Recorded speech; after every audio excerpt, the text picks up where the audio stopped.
Hello, everyone. I'm Pia Renada. You are watching Rappler Talk. Today, we are talking to two people, two analysts. We have Tony Lavinia, the former Dean of Ateneo School of Government, and Cleve Arguelles, who was a political science lecturer for De La Salle University. And I'll be speaking to them about a very interesting development in our political agenda, our political platform, and landscape. It's basically what happened last week, right? We saw President Rodrigo Duterte aiming some interesting comments about former senator and now presidential candidate Ferdinand Marcos Jr. And so, people are wondering, have Marcos opposers found an unlikely ally in President Duterte? What is going on with Duterte versus Marcos, and how does this fit in to elections, and what does this mean for the other presidential candidates? So, thank you so much, Dean Tony and Cleve, for joining me. Good morning, Pia. Good morning, Clive. Good All morning, right. Tony and Pia. Yeah, so I'm so happy that you two are with me because this interesting development kind of needs many minds to kind of understand what's happening now. So siguro my first question to both of you, and we can start maybe with Dean Tony. What is going on, diba? What's happening? Why do you think President Duterte decided to speak out in public against the presidential race frontrunner? I think there's genuine unhappiness on the part of President Duterte on the decisions that his daughter, Sara Duterte, made with respect to running for vice president with Marcos instead of running for president. I think that's the heart of it, and that he has not been consulted. I don't think. I truly believe, and that is really normal for this father and daughter, that they didn't talk about what they were gonna do. This isn't a plan.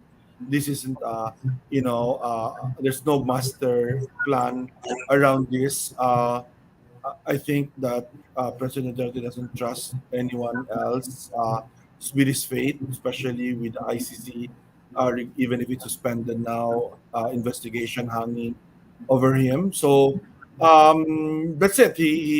He was upset about this, and that's why he made sure that Bongo would run for president, and has been attacking Marcos.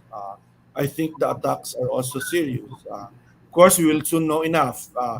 Probably in less than a month, when the COMELEC decides on the disqualification, whether or not, first of all, the Solicitor General will the Solicitor General be assisting Marcos, or you know taking a different position upon orders of the president?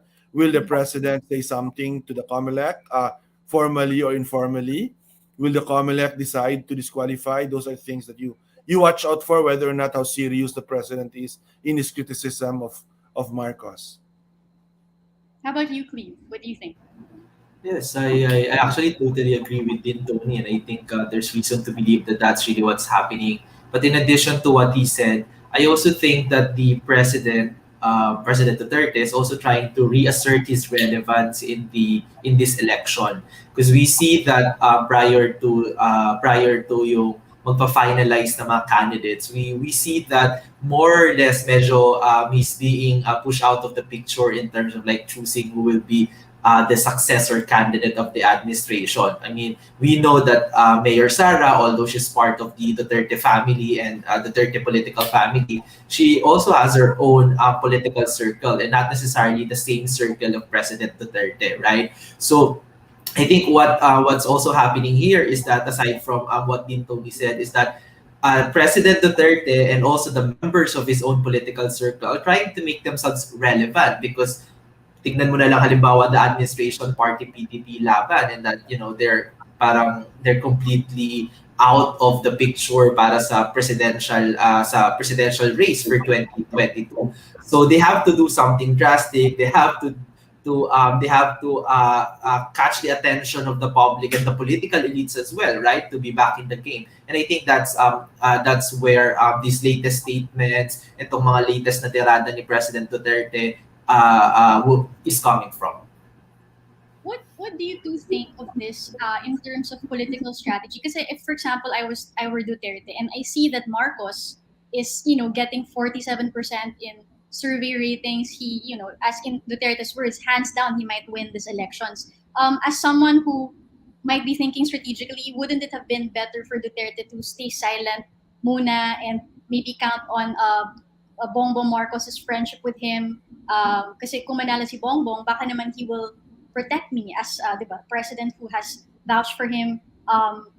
We know that Bongbong Marcos even asked Duterte to be his vice president. We know that Bongbong Marcos has defended the president's policies and even courted Duterte to be his running mate in 2016. So parang from that, just from on the surface, diba, Marcos appears to be friendly naman to Duterte. So as wouldn't it have been a better strategy to be silent about for Duterte to have been silent muna and wait for maybe Marcos to win and then count on his loyalty to protect him? What do you think this says about the alliance, number one, between the two politicians, and number two, Duterte's strategy, or maybe is there even any strategy to this?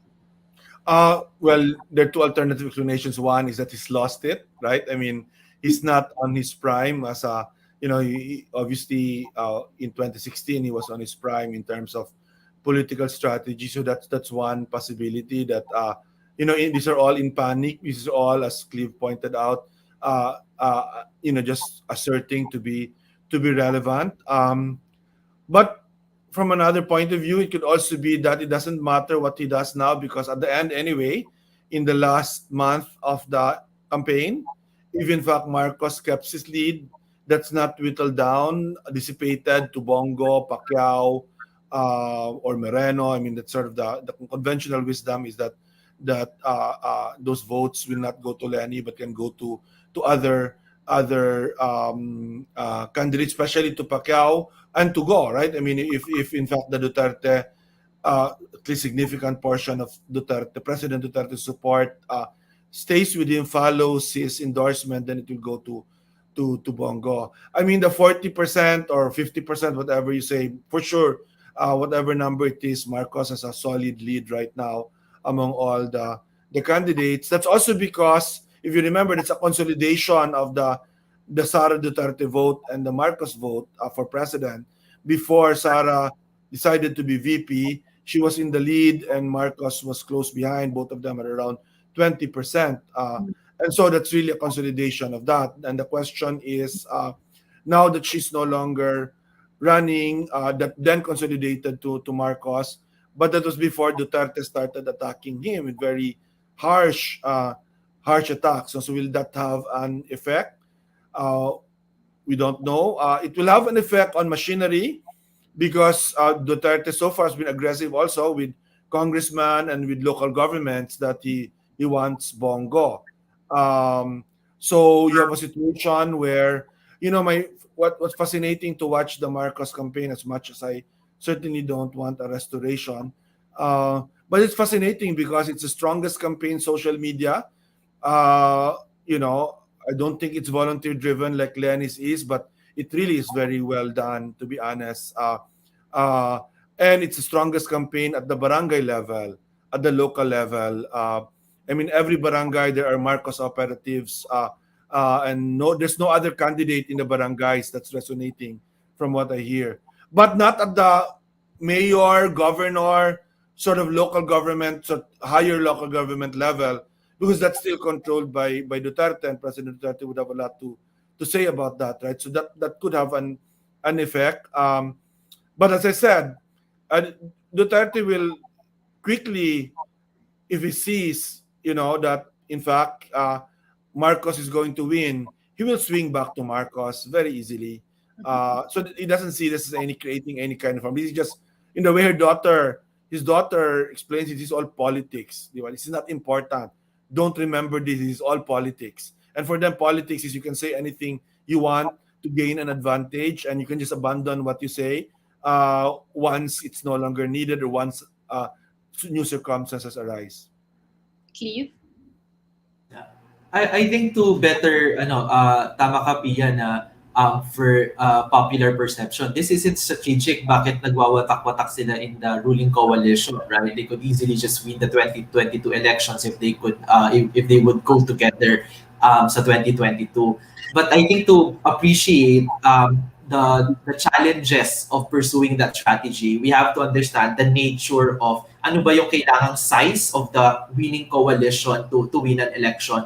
And dito, coming from a very political science perspective, fragmented yung ating electoral system eh. Kasi multi-party tayo, kaya and plural lang yung elections natin, padamihan lang ng boto regardless if you have less than the majority, less than 50% of the vote. But if you have 25% and all else have less of that, then you win the election. So pwedeng minority, di ba? We've seen that in the past elections. So and that means that winning an election actually does not demand a really large coalition, right, on the part of the political class or our political elites. It only demands a minimum size, no, a minimum winning coalition. No? We could call it that, no.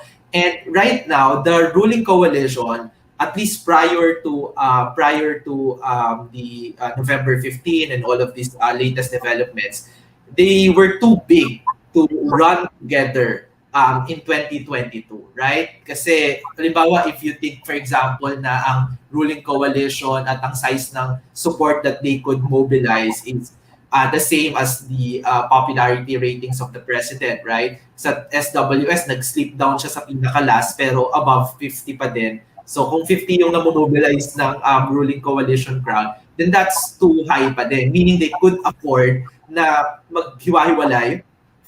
They could afford na i-prove sa isa't isa na actually, you know, I could mobilize more of the administration votes better than you, and I only need like 30% to show you that, you know, you only have 20%, right, within that 50%. So I think that's also one of the problems na coming to this election, and many administration party will always face that they're too big, right? So talagang nagwawatak-watak sila ngayon. I mean, we started with Senator Manny Pacquiao, di ba?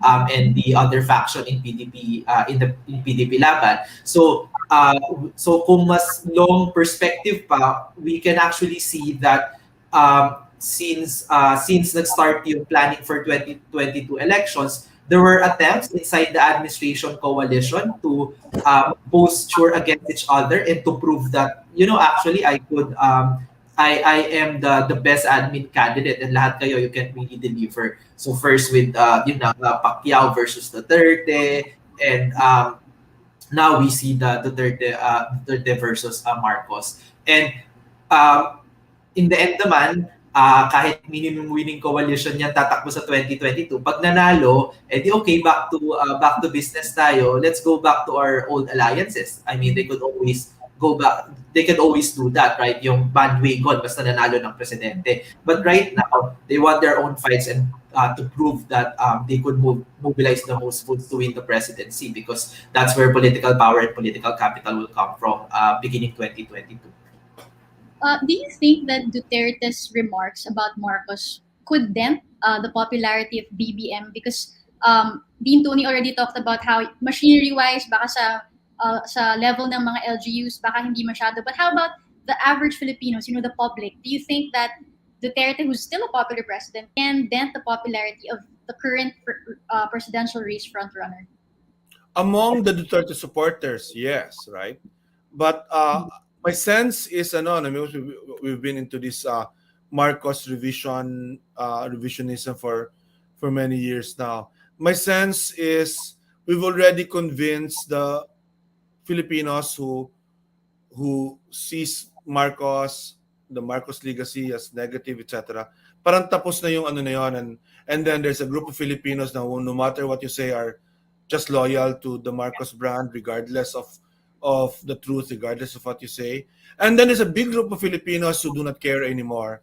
They just want truly move on. I mean, truly move on in the sense that you know, it's not relevant to them anymore, and nothing you say will do that, right? Will so in that sense, it doesn't matter because it's just another negative thing about the Marcoses and about Bongbong Marcos.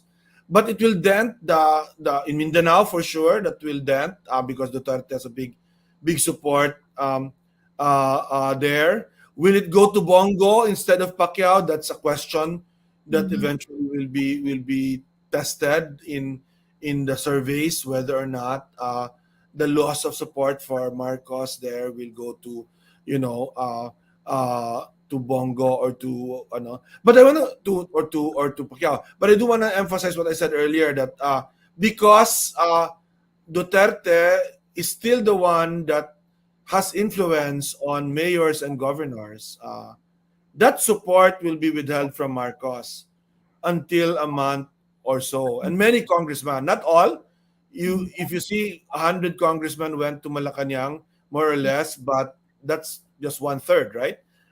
Because the other third are lakas or already committed probably to Bongbong. But that's still 100 congressmen that are more for Bongo. So that level of local government, local politicians, at least will initially go to Bongo, and therefore will also dent, some percentage out of Marcos. But if Marcos is as strong as he is now, going to the last month, there'll be a bandwagon, right? And so all of that will go back to Marcos. Will go with Marcos, and I would suspect Duterte in the end would just, as if he didn't say anything now, will just say, "Let's go for Marcos and Sara." Cleve? Yeah. Um, I think yeah we could expect that the latest statements of the president could negatively affect the popularity of, or the support, the election support for Bongbong Marcos, because we know from the numbers alone, di ba, yung mga latest polls na nakikita natin na umabot siya ng, nearing 50, 40 plus, no, 40 to 50, precisely because nakakombine niya ngayon yung Marcos votes at Duterte votes, right? Because if you look at the previous poll, nakasama pa si Mayor Sara sa among mga presidential candidates, no, medyo they get 25-25, pwede ganun, or 30-20, and then now he is able to consolidate that, right? Secondly, so important kay Bongbong yung Marcos votes, because that could make this election really easy for him, because he has the solid loyalist na constituency dito sa bansa, and also like his command votes in the north, the north of Luzon. So he has to get these votes para wala na masyadong problema. The problem is that we cannot really underestimate President Duterte's power to convince the Duterte public or the Duterte supporters, right? I mean, I think for the longest time since 2016, we were kind of like underestimated his relationship with the people who continue to support him, di ba? Na halimbawa, okay, they have mismanaged the pandemic and really did poorly in managing this crisis. So we've expected that there will be a decline in the support of the president, but we saw otherwise, right? So I think we couldn't really underestimate that relationship, especially that he is a populist leader. And we know that back in 2015, nung election, campaign period, nung nag-iikot na kampanya si President Duterte, he really did well in terms of like connecting with the populist supporters. And that's trust, that's a relationship na medyo mahirap basta-basta i-undo. No? So meron pa din siyang sway doon. So the question now is, would that be enough to parang significantly na ma-destroy yung Bongbong Marcos campaign? I don't know, and I don't think so. We have yet to see the numbers kung how much yung impact ng latest statements ni President Duterte sa Marcos candidacy. But also, Bongbong Marcos doesn't need to get 100% of all of the Duterte votes, right? The Duterte supporters. He only has to get, even just half of it, no? And that would be enough kasi meron na siyang command votes na at his disposal. So just getting a fraction of that, that's already okay for the Bongbong Marcos campaign. So I think if the end goal here of President Duterte is to really make the Marcos candidacy less relevant moving closer to the 2022 election, he has to do more. No, this won't be enough. The real game changer, if I may be, the real game changer is if Marcos is disqualified. Mm. Um, and legally speaking, it can go either way. I'm very objective about this, and I can justify a decision by the COMELEC without politics lang, ha. Just the Mm. objective basis of the text, the facts. They can disqualify Marcos if they're very technical about it. They can also uphold the candidacy if they want to be broader about it, like the right of the people to vote whoever they want to vote, sort of that kind of political question. A doctrine which is a relevant doctrine for this. The same with the Supreme Court, they can go either way, right? So that for me is the real game changer, because at that point you need to ask, where will those Marcos votes go? Will it go to Bongo because they'd probably be angry at the Mm. president, the Marcos voters, because they would perceive, true or not, no matter how independent the decision might have been made by the COMELEC and by the Supreme Court, they probably blame the president for the disqualification. So then all bets are off, right? Will uh, Conventional wisdom, it will not go to the opposition because Mm. the to Lenny or to Leonardo de Guzman, which are I consider them in the opposition, but it could go to the middle candidates which are not opposition but also not Duterte candidates. So Pacquiao for Mindanao certainly, Moreno and even Lacson, if Lacson is expected to dominate the debate, then there could be also a resurgence of that candidacy. But that's for me is the real game changer. I think people will not necessarily, even the strongest supporters of Roberto Duterte, um, would move on already when they make their decision here on elections and they see that Bongo is in fact not viable. They will go for Marcos. Mhm. So, do you think, Dean Tony, that itong remarks ni President Duterte is really to signal to COMELEC where he stands on the issue, that he wouldn't be displeased if ma-disqualify si Marcos? Ganun ba yan? I suppose so. I mean that's it's very rare that the president does this, diba? Mhm. The especially a disqualification, you sort of want to stay out. He hasn't talked about the disqualification yet. Mhm. Uh, but when he talks about that, in the context of, let's say, moral turpitude, that this person cannot be is not morally qualified, legal. That would be a signal, right? And I mean, I hope that the COMELEC will just still decide it independently, and the Supreme Court, I think, will decide it independently. But see, the problem is that this is not a slam dunk for either side. I Mhm. mean, as a teacher of election law, a teacher of constitutional law, I do a lot of moot courts on this. This can go either side. I myself will probably have to think very hard how to vote for it and what are the most important values, right? To is it the technicality about integrity related to taxes, etc., or is it that the people has a fundamental right to choose who their leader is, because that also is a very important principle Mhm. in constitutional law. We can imagine all the other presidential candidates watching in silence, maybe in awe, maybe in amusement at dun sa nangyayaring Duterte versus Marcos. Who among them do you think will benefit from what's happening, and how can the opposition capitalize on this rift? Say, Cleve muna. I think it's Mayor Isko Moreno's campaign was well placed to benefit from this Marcos Duterte debate, no? O yung, yeah, well, because I think parang if you look at the three uh, front runners right now. I mean, of course, there are still other candidates and mahaba pa yung election period, so we may see na changes pa. But just right now, if you look at the top three contenders, you have Marcos Jr., you have Mayor Isko Moreno, and you also have Vice President Lenny Robredo. And we know that the Duterte votes, if they're leaving the Marcoses, for example, well, there's little chance and na they would prefer the candidacy of Vice President Lenny Robredo, right? They could also go to Senator Bongo as the anointed one, but I think kailangan niya munang magpakita ng winnability, that he's a serious part of this race.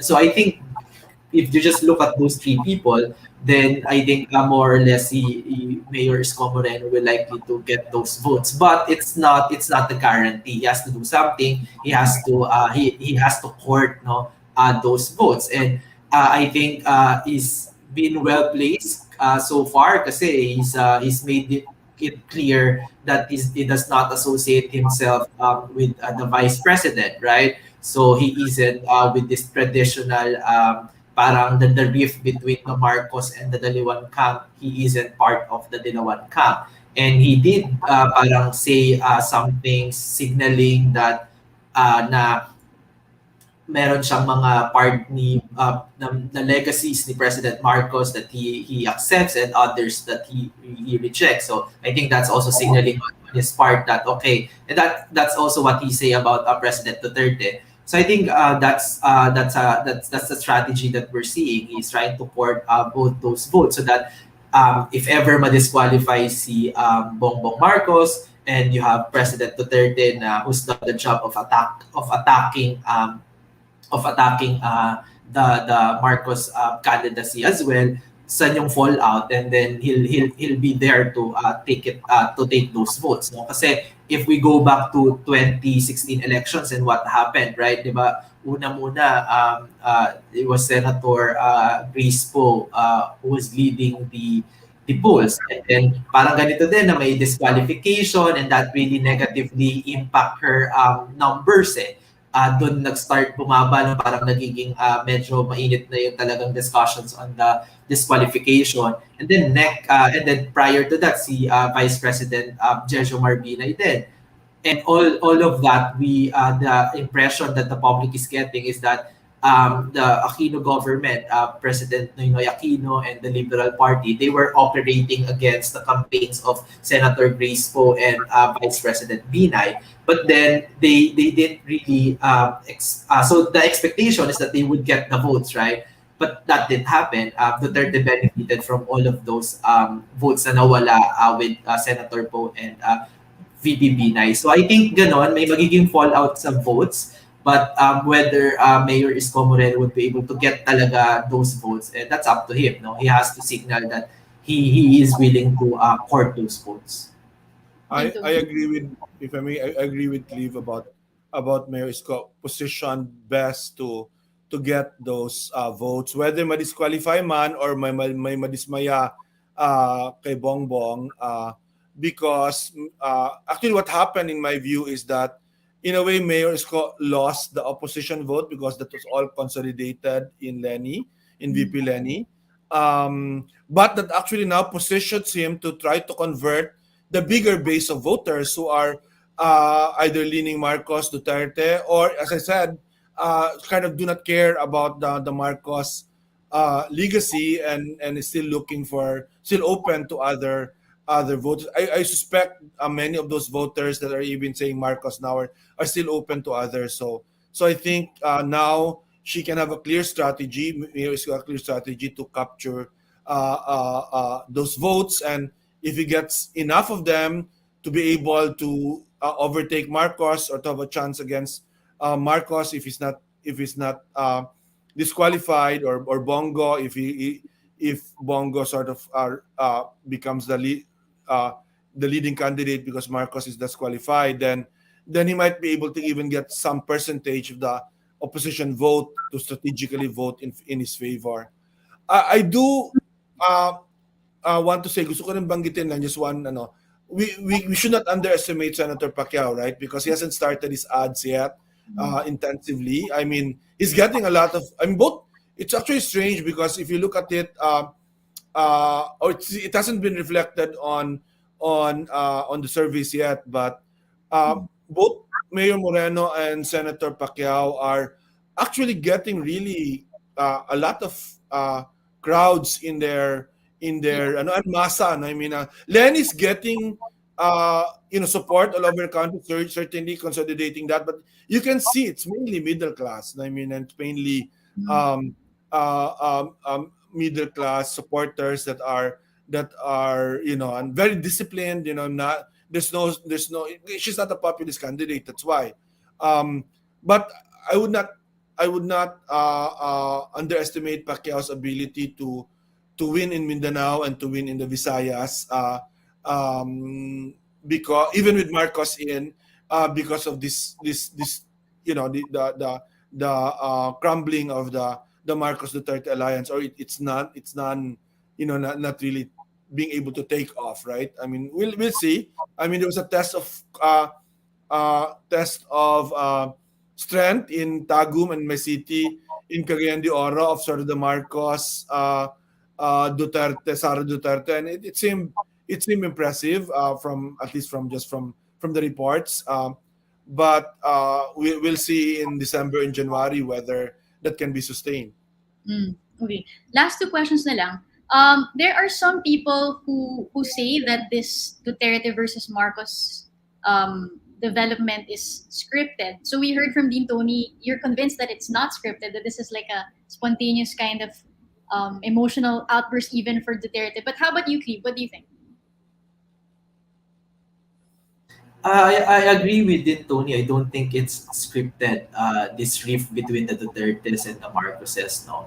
Pero I think what the public should also try to understand so that they appreciate na hindi naman ito moro-moro is that yung rift in our political class, no, yung Filipino political class, no, it's not the same rift as your parang kaaway mo sa araw-araw mong buhay na, ito ay away politika, and that means that may konting political development sooner or later, then they could reevaluate whether they want to be allies again or not, no? So it doesn't mean that they're that the President Duterte is attacking Marcos Jr. now, that they're completely abandoning the possibility of being allies again in 2022. I think, and so that, no, so I think parang yun, that the drama in the political class, they have different criteria of what counts as a rift and what counts as alliances, and all of those things. And the other thing is that I've been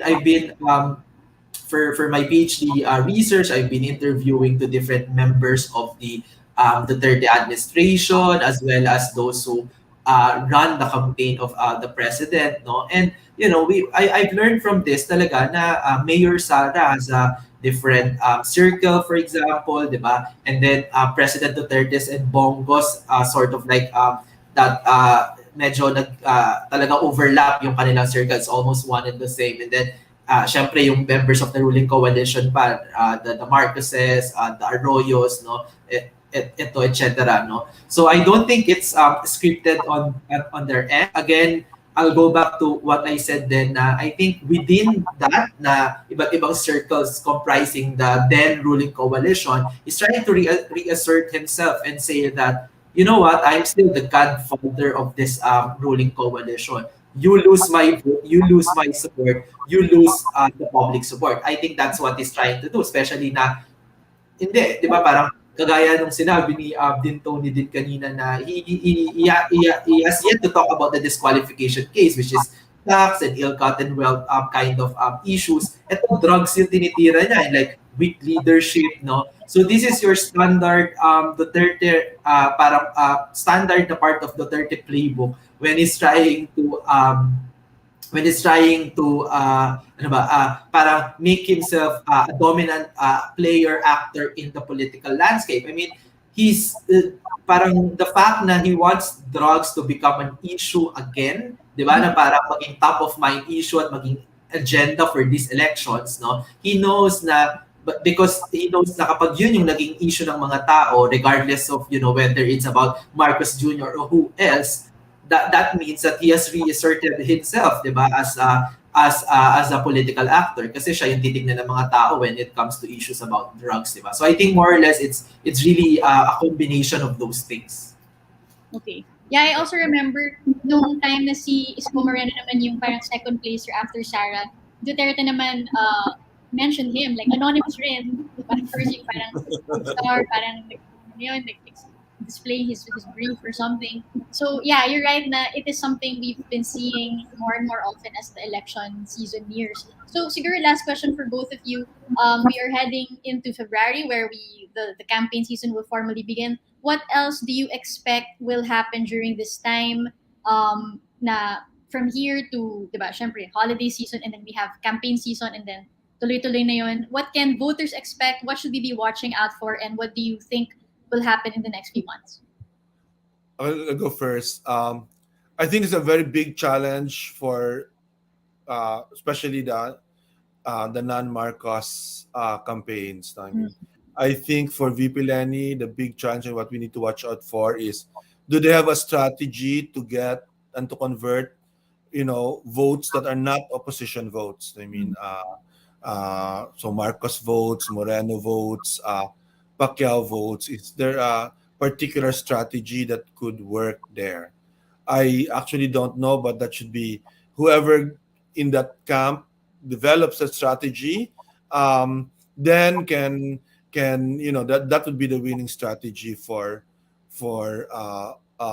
VP Lenny. We watch out for the disqualification case, but of course the suspense will not end until last week of April, right? Given the history of this type of cases, Fernando Po, FPJ, Grace Po. Basically, but the COMELEC will decide first, and there you will see a signal. As I said, because you can go either way. Minsan mas madali yung it's easier when it's black and white, diba? Because then they only voted that way because the president wanted them. But honestly, if they disqualified Marcos, I wouldn't know. I would still not interpret that as Duterte ordering them to do so, or vice versa. If they do not disqualify Marcos, it's not because Duterte did not tell them to do so. Because you could actually go either way and still, meet your children and family and friends and say, did the right thing. The Supreme Court's a bit more tricky because that will last for 3 to 4 months. Because if Marcos is disqualified, he goes to the Supreme Court for a TRO. Now, of course, if the Supreme Court doesn't give a TRO, tapos na. End of December, everything rescramble because then Marcos will no longer be a candidate. Depending on the reasoning, if it's a cancellation of candidacy, then he cannot be replaced. If it's disqualification, theoretically, one of his children or his wife or anyone with a Marcos name can take over, and might have a sympathy vote. But everything will be rescrambled if no TRO is given by the Supreme Court. But now that would really be strange. The Supreme Court should give a TRO, even from my point of view, right? Because they should, in fact, weigh in on this. And so that if there's a TRO that will last for 3-4 months, there could be oral arguments, and then after oral arguments, a decision by March, and then a motion for reconsideration end of April. So that drags the Marcos campaign, right? And it's like, what if he gets disqualified? Where this question of where those votes go will look at us. I mean, will follow us. I think for the other campaigns, Moreno and Pacquiao, I think that they also need to figure out how to get those votes. I don't think they can get opposition votes from Robredo anymore. But they can get some of these votes that are non-Marcos. I think they have a better chance of doing that than like VP Lenny, for example. So those are the things to watch out in my view. All right, Cleve? I think for the candidates, I think what we are likely to see in the coming weeks, coming months, is that where they have to really work doubly hard to catch up with the right now. If you look at the numbers, yung lamang ni Bongbong Marcos, no. So all of the other non-Marcos candidates, no, they're playing catch up, no, and we see na they're all working hard. You see na talagang kung merong may nagsusorty, nagka-caravans, and really bumibisita kung saan-saan ngayon. You see that's happening in VP Lenny's camp. That's also happening in your Isko's camp, no. So kumbaga, if Bongbong Marcos will have anything to do in the coming weeks, just to continue whatever it is that they're doing right now. But for the other campaigns, they have to keep on experimenting, find the right messaging, di ba? Parang work doubly hard din in meeting voters because malayo sila. Even if you add, even if, di ba, parang there's a demand and there's this conversation that Mayor Isko and VP Lenny should just probably pull their resources together, no. But if the numbers alone, it looks like it's not, that's not also really a guarantee that Marcos Jr. Won't win the 2022 presidency. The other thing is that we could also expect that more and more voters, or at least may significant number of voters na magde-defer pa yung kanilang election preference closer to May 2022 pa, na talagang yung undecided will be a significant part of this race, no. I've seen numbers as high as 25% na a quarter of the voters na surveyed ay still undecided. And I wouldn't be surprised, no, given that all of this substitution drama, ang tagal, and now there's this disqualification issue as well. So saan ba, sino ba talaga yung who will be the final list of candidates? I think that that would also delay parang yung making up the minds of the voters. And that's a good thing for those who are going against Marcos Jr., because that means that there is a pool of voters there who have yet to decide, no, even though napaka-strong na ng Marcos Jr. campaign, they have yet to decide, and that means that they're willing to be na maligawan ng ibang camps, no, and hopefully they get to those voters as well. And the last thing that I want to say is that unfortunately what we're seeing so far, and what we're likely to see so far, is that the agenda of the 2022 election is still very much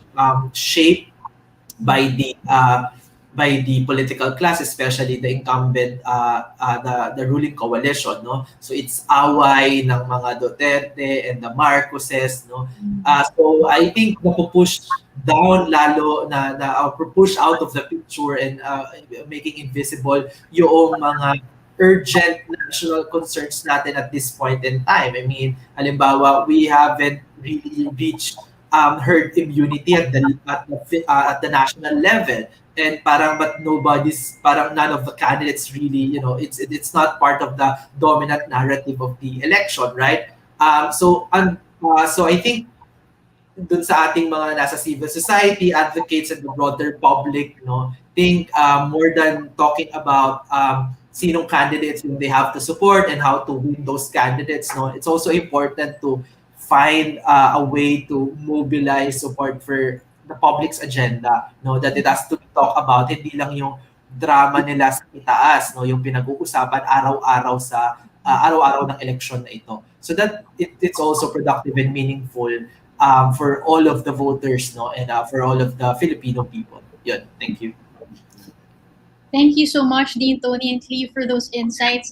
Definitely, Rappler will be monitoring the developments. We will be watching what happens, because it's still a long race, right? We have so many more months before May 2022. So we're going to definitely ask Dean, Tony, and Cleve for their insights every once in a while as we see more developments. So again, thank you for watching Rappler Talk. I'm Pierre Nada, and please stay tuned for more Rappler's coverage of the elections. Thanks for watching. Thank Bye. you. Out